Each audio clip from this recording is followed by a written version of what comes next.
Un pas de plus donc pour le Real Madrid qui se dirige vers les quarts de finale du mondial des clubs. On a bien sûr eu le dernier qualifié avec le match du Borussia Dortmund face aux Tigres de Monterrey. Buenas a todos y a todas, j'espère que vous allez bien, c'est Bakikune de Madrid. On se retrouve pour une nouvelle vidéo indirectement par rapport au Real Madrid parce que nous avons tous les qualifiés pour les quarts de finale de ce mondial des clubs. Et bien sûr, Los Chavales, on va en parler avec des pronostics pour voir qui sera potentiellement en demi-finale du mondial des clubs. Vamos! Eh bien, Los Chavales, toujours un plaisir de vous retrouver évidemment. Donc sur cette chaîne au nom de Bakikune de Madrid, toujours pour parler du Real Madrid bien évidemment. On a suivi le match qui était hier soir face à la Juventus de Turin en huitième de finale de ce mondial des clubs. On a vu un Real Madrid qui s'est imposé, 1-0 sans forcément montrer tout son talent, sans forcément montrer de quoi était réellement capable ce Real Madrid-là. Donc une qualification pour les quarts de finale. On l'a vu, on a vu une presse espagnole globalement satisfaite, notamment la presse madrilène. On peut voir justement cette portada de hoy, donc page à la une en français, c'était celle de Marca, où on voit tout simplement Gonzalo, donc pour faire un jeu de mots avec le prénom de Gonzalo Garcia, qui une fois de plus a scoré dans ce mondial des clubs. Un Gonzalo Garcia, comme vous le savez, très performant, très efficace devant le but, qui a permis justement au Real Madrid d'atteindre ses quarts de finale du mondial des clubs. Et c'est justement ce qu'on voit aussi en sous-titre, y a quartos, donc pour montrer que nous sommes en quart de finale.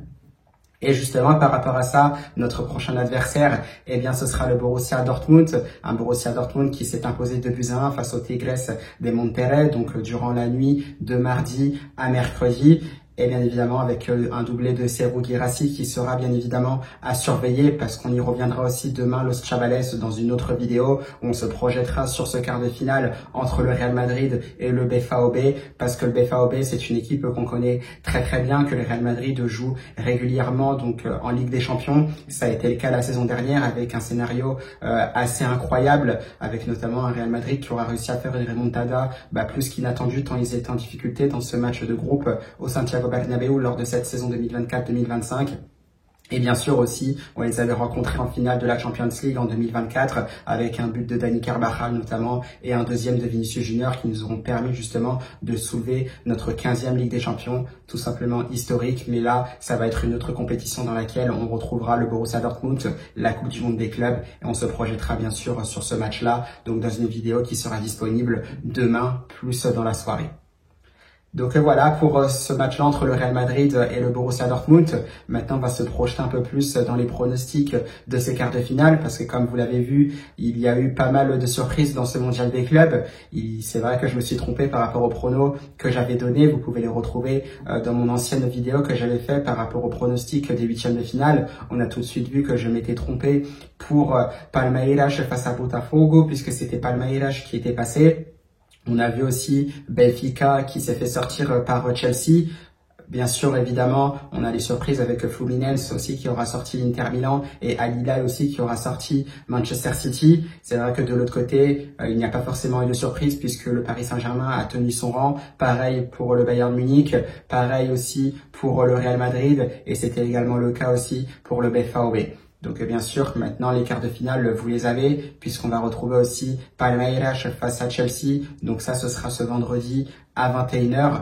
Évidemment, après on retrouvera donc dans la nuit de vendredi à samedi à 3h du matin Al Hilal face à Fluminense. Ça va être un match assez passionnant, je pense. Car ce sont deux équipes qui ont fait de superbes performances, notamment au tour précédent, pour avoir sorti l'Inter Milan et Manchester City respectivement. Peut-être le quart de finale le plus attendu, ça ce sera samedi à 18h, le Bayern Munich face au Paris Saint-Germain. Ça va être évidemment un sacré match, même si j'ai ma petite idée aussi sur l'équipe qui passera certainement en demi-finale de la compétition. Et bien sûr, le dernier quart de finale pour clôturer cette série de quarts de finale, le Real Madrid face au BVB. Ça, ce sera bien sûr ce samedi à 22h. Et justement, on va pronostiquer là-dessus. Qu'est-ce qu'on peut imaginer par rapport à ces quarts de finale ? Eh bien, tout d'abord, on a ce premier quart de finale, donc Palmeiras face à Chelsea. Alors, c'est vrai que Palmeiras aussi aura été très surprenant. Donc, durant toute cette compétition, ils sont parvenus à atteindre ces fameux quarts de finale. On sait que tout peut être possible à partir de ces tours-là, tout en sachant que c'est bien évidemment des matchs à élimination directe. Maintenant, Chelsea, c'est vrai qu'avec son vivier de talent, est capable du meilleur comme du pire. On les a vus aussi faire cette différence face à Benfica, même si ça n'aura pas été forcément facile. C'est vrai que j'ai plus une tendance aussi à voir ce Chelsea passer dû à cette force offensive quand même qu'ils ont, qui n'est tout simplement pas négligeable. On l'avait déjà dit avec des joueurs comme Pedro Neto, Cole Palmer. On peut voir aussi Jackson aussi qui peut être très fort par moment. Moses Caicedo, donc non, il y a vraiment un très bel effectif du côté des Blues de Chelsea et je serais pas étonné qu'ils atteignent les demi-finales de cette compétition. Donc pour moi, c'est Chelsea en demi-finale face à Palmeiras. Et là, encore une fois, ce sera un match peut-être très ouvert. Donc pour le deuxième quart de finale, donc Fluminense face à Al Hilal, un Fluminense aussi accompagné par Thiago Silva qui aura réalisé de très belles performances, notamment en sortant l'Inter. Et à côté de ça, on a Al Hilal aussi, qui d'une part aura été, je trouve, très bon face au Real Madrid lors du premier match de phase de groupe. Voilà, qui n'aura pas été ridicule du tout. Ils ont réussi à monter en puissance. Ils ont fait une très belle prestation face à Manchester City. Ils ont des arguments aussi qui leur permettent de pourquoi pas atteindre ces fameuses demi-finales avec des joueurs comme Malcolm, Sergei Milinkovic-Savic, on a Kalidou Koulibaly derrière, des joueurs encore comme Joao Cancelo, Yacine Bounou évidemment dans les buts qui ne cessent de surprendre, qui ne cessent de faire des parades ultra décisives, qui permet donc à chaque fois à ces équipes de passer des tours et d'aller très loin dans des compétitions. Donc par rapport à ça, c'est vrai que Al Hilal aurait peut-être plus de chance d'atteindre ces demi-finales de ce mondial des clubs. Donc j'avais plus opté pour Al Hilal pour la qualification pour la demi-finale de ce mondial des clubs. Et là ensuite, le quart de finale le plus intéressant, bien évidemment le Paris Saint-Germain, champion d'Europe en titre, face au Bayern Munich, donc un mastodonte du football mondial, empereur, Kaiser du football allemand. Bien sûr, on le sait, les Bavarois sont vraiment une très belle équipe. Là-dessus, il y a rien à dire. Mais comme je disais, donc notamment dans ma vidéo des pronostics pour les huitièmes de finale, c'est un Bayern Munich quand même qui est en perte de vitesse, un Bayern Munich qui fait quand même moins peur qu'auparavant, même s'ils ont quand même de très bons joueurs. Maintenant, je trouve que pour ma part, c'est au Paris Saint-Germain de ne pas sous-estimer son adversaire parce que le Bayern a quand même les qualités pour mettre cette équipe du Paris Saint-Germain en difficulté. Maintenant, à voir, il peut y avoir des rapports de force dans ce match-là. Ça peut être un match très ouvert, donc j'ai hâte de voir ça, même si pour ma part, je vois quand même plus un avantage pour les hommes de Luis Enrique, qui sont beaucoup plus en confiance, qui sont beaucoup plus efficaces, je trouve, que les Bavarois, que ça soit défensivement comme offensivement. Je trouve que cette équipe du Paris Saint-Germain met beaucoup plus d'intensité. De ce que je vois, c'est l'équipe qui en met le plus, donc depuis quelques mois maintenant. Et c'est vrai que s'ils continuent sur ce rythme-là, je les vois très bien sûr, atteindre ces demi-finales de la Coupe du Monde des clubs. Donc voilà, pour cette qualification en demi-finale de la Coupe du Monde des clubs, eh bien pour moi, ce sera le Paris Saint-Germain. Il y a bien sûr une toute autre raison pour lesquelles je vois les Parisiens atteindre les demi-finales. Bien sûr, ça peut être un peu moins objectif, mais pour le coup, je reste quand même à 100% Paris Saint-Germain en demi-finale. Et bien sûr, le dernier quart de finale, un quart de finale sur lequel on va se projeter justement. Donc à partir de demain, donc jeudi soir, c'est bien sûr le Real Madrid, donc mon équipe que j'adore, face au BVB, donc le Borussia Dortmund, un match aussi qui peut être très ouvert, tant on n'a pas vu justement le Real Madrid exceller réellement dans le jeu. Moi, c'est vrai que j'ai pas forcément été très impressionné par le Real Madrid, donc notamment face à la Juventus de Turin. Ils ont été bien sûr été très forts face à Salzbourg. C'est vrai que je me suis demandé aussi si le facteur météorologique jouait, parce que je les ai trouvés beaucoup plus performants, beaucoup plus toniques, beaucoup plus intenses dans tout ce qu'ils faisaient face à Salzbourg. Donc je sais pas si c'était en fonction des horaires du match. Toujours est-il que j'ai trouvé le Real Madrid assez tranquille, qui continue à travailler avec son nouvel entraîneur Xabi Alonso, avec des points positifs qu'il faudra continuer à travailler pour devenir encore plus fort. Bien évidemment aussi des points négatifs à corriger, ce qui est normal. Tout ne peut pas être parfait parce que d'une part, la perfection n'existe pas. Et du coup, bien sûr, on en est un peu loin parce que ce n'est que le 4e match, je crois, de Xabi Alonso. Ce sera le 5e, bien sûr, pour ce quart de finale face au BVB. Donc, on attend de voir tout cela. Et en face, on a une équipe du BVB que, comme je le disais, on connaît très bien, qu'on a affronté régulièrement déjà sur les 2 dernières saisons. On va les retrouver une fois de plus, donc en quart de finale. On le sait avec leurs points forts, notamment avec Serhou Guirassy qui ne cesse de marquer des buts. On a aussi la vitesse et l'explosivité de Adeyemi qui peut être très perturbant pour une défense adverse. Donc ce sera un des éléments aussi à surveiller, le jeune international allemand.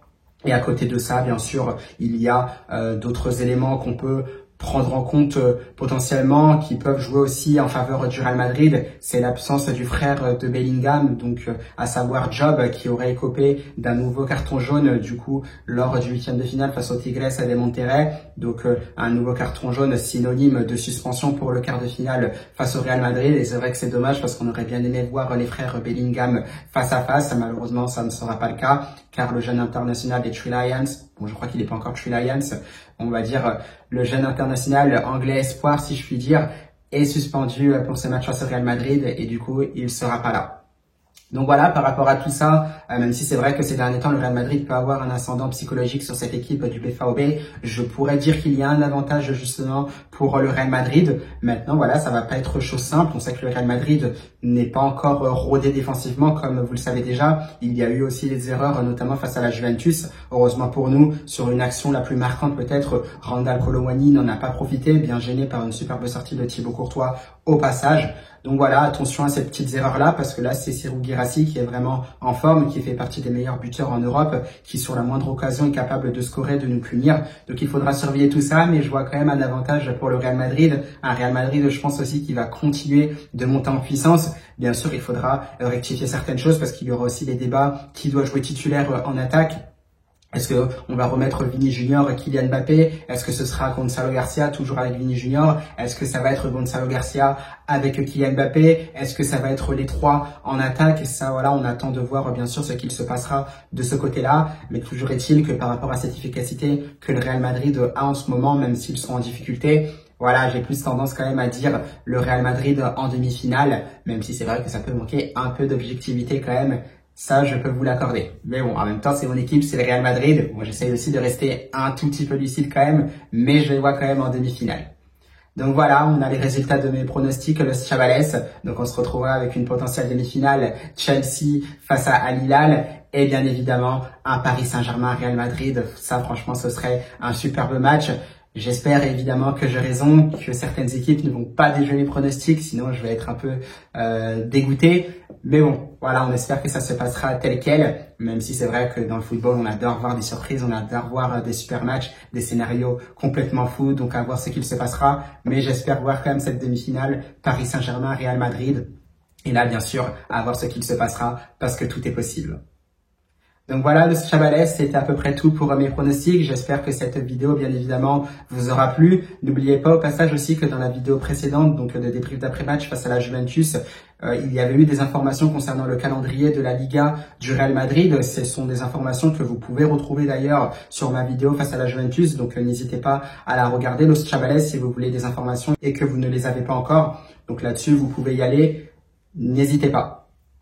Donc voilà, moi, dans tous les cas, je vous souhaite bien sûr une très belle fin de journée. On se retrouvera bien sûr ce jeudi soir pour une nouvelle vidéo. Donc ce sera pour se projeter sur le match entre le Real Madrid et le BVB pour les quarts de finale du Mondial des clubs. Eh bien, belle fin de journée, Los Chavales, et surtout, à la Madrid!